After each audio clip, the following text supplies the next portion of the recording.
이렇게 되면 정작 우리 국민들은 외국 언론을 통해서 풍계리 핵실험장 폐쇄 소식을 들을 수밖에 없게 되는데 이 상황을 어떻게 봐야 할지 강동원 기자와 함께 따져보겠습니다. 자, 강 기자, 우리 기자들은 내일 돌아온다고요? 예, 맞습니다. 그런데 지금 베이징에 가 있는 기자들은 어떤 언론사 소속 기자들입니까? 방송사인 MBC와 이 통신사인 뉴스원입니다.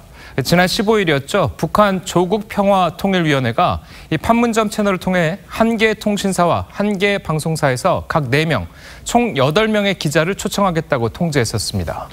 자, MBC와 뉴스원. 예. 그런데 이 언론사는 어떻게 선정이 된 거죠? 그러니까 이 외교 안보를 담당하는 각 언론사의 기자들이 모여서 결정을 했는데요. 이 방송사는 제비뽑기를 했었고 통신사는 투표를 통해서 결정됐습니다. 그런데 이 기자들이 베이징으로 가기 전에 이미 북한은 받아들일 수 없다 이런 입장을 밝힌 바 있지 않습니까? 그런데 왜 베이징으로 갔습니까?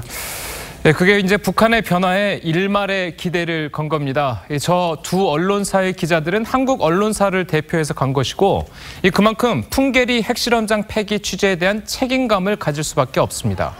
특히 북한이 비자를 발급하겠다고 이야기한 북한 대사관에 가서 직접 부딪히면 혹시나 북한의 태도가 달라질 수도 있다는 바람이었는데요. 역시나 북한은 변화가 없었고 우리 기자들의 방북은 무산됐습니다. 그런데 북한은 우리 민족끼리를 강조하다가 또 필요하면 이번처럼 우리만 배제하는 이런 태도를 보이고 있는데 이게 두고두고 논란이 될 수도 있지 않겠습니까? 맞습니다. 우리 정부는 지금 어떤 반응을 보이고 있습니까? 예, 그러니까 우리 정부는 우리 취재진 방북 무산의 유감을 표명하기는 했습니다. 그러면서도 북측이 공약한 비핵화의 초기 조치인 이 풍계리 핵실험장 폐기가 예정대로 진행되고 있다는 점은 주목한다. 이렇게 했는데요. 또 북한의 이번 조치가 이 북미 정상회담의 성공적 개최로 이어지기를 기대한다. 이렇게도 이야기했습니다.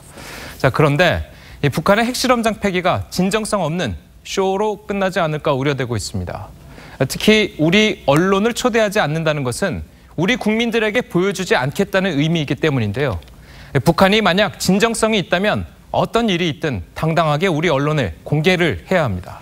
자, 그런데 이제 잠시 뒤에 한미 정상회담이 열리지 않습니까? 예. 그 결과에 따라서 북한이 생각을 바꿔서 다시 와라 이렇게 할 가능성은 없겠습니까? 글쎄요, 이 통일부 당국자는 북한이 풍계리 폐기 일정을 25일로 늦추고 한국 기자들의 풍계리 방문을 최종 결정할 가능성이 있다.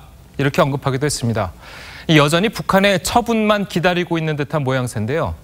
북한은 남북 정상회담을 통해서 미북 정상회담을 이끌어냈고 이 판문점 선언과는 동떨어진 갖은 트집으로 비핵화 과정에서 우리나라를 배제하고 있습니다. 자칫 이 움직임이 다시 통미봉남으로 가지는 않을까 우려되는 부분입니다.